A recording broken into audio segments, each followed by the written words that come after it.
power of focused learning and why less is more. We're often taught that knowledge is power. The more knowledge you have, the smarter you're going to be, the more successful you're going to be. But what is more powerful?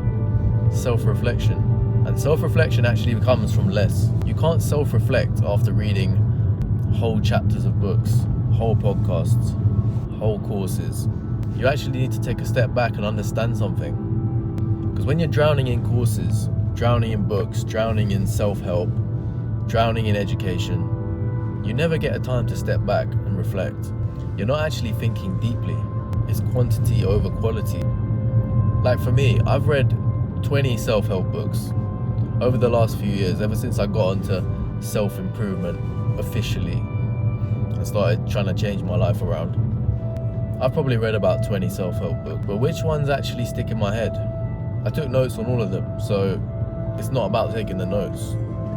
But which ones actually stuck out to me and I could actually say that, yeah, I'm applying that in my life? Only a handful. There's plenty of books I've read where I honestly couldn't tell you much in summary about what I read. I was getting quantity, not quality.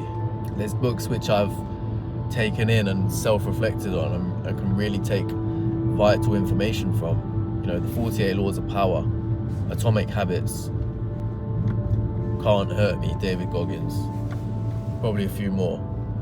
But there's some books that I've read, not that they're bad books, but I honestly can't tell you a thing. Like Rich Dad, Poor Dad, the book by Napoleon Hill, I can't remember the name of, several other self-help books, but I actually can't tell you a thing about what they were about or what were the core learnings in the books. And we're often taught as well that we need to read the full book, we need to take the course, we need to do the whole package to learn. But I guarantee you, from one of those books I just mentioned, Rich Dad, Poor Dad, for example, I could learn more about that book with one line. What is this book about? A quick summary, what is this book about? And then thinking deeply about maybe an analogy about what the book is about. I guarantee you that would be a better learning than actually just reading the whole book, chapters and all. Because your brain goes into autopilot. I've had this so many times where I'm reading a book, I'm doing a course, I'm studying for an exam, and your brain shuts off. You're trying to force it to learn. You're giving it bulk and you're being like, right, learn. The brain doesn't work like that. And another factor as well is spending money and thinking that, oh, okay, but I've spent the money, so it's going to go in now. I'm going to get the learning.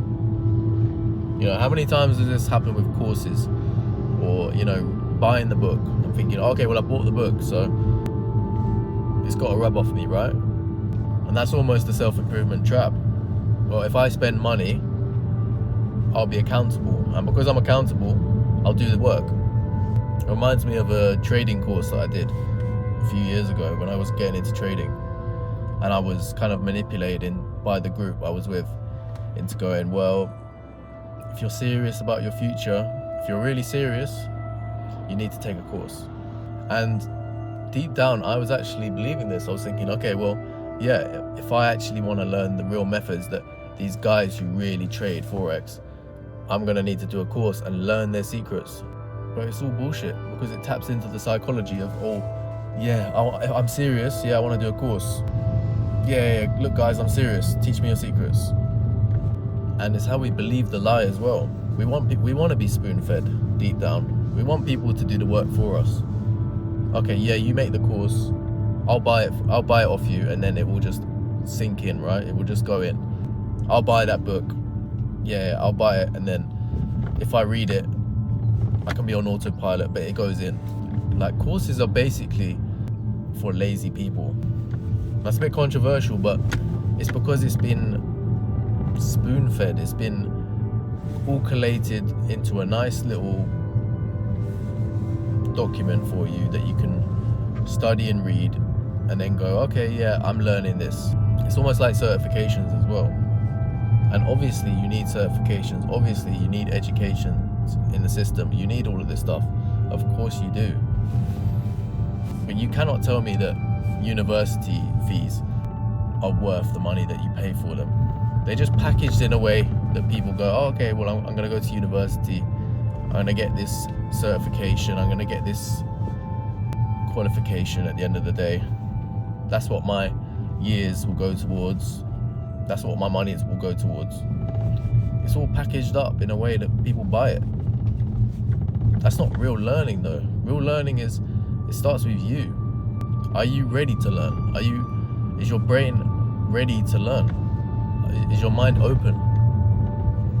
Are you willing to break things down in a way that you understand, into analogies? And that's why I love the Bible, because it's proverbs, it's analogies, it's Jesus' stories, it's the fables.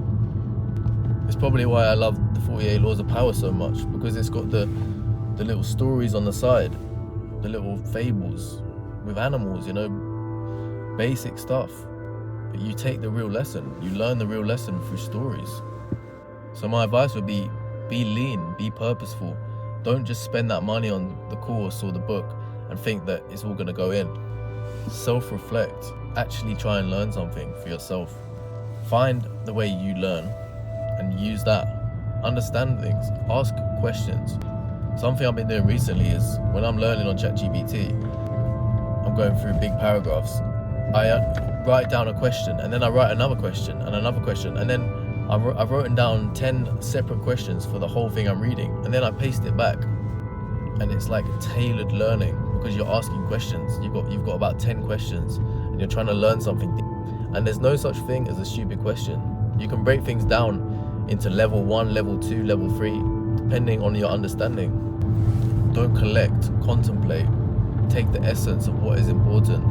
Because when you start taking too much, you start taking so much information, you start hoarding it. You can't even get what you need anyway. You just clutter your brain.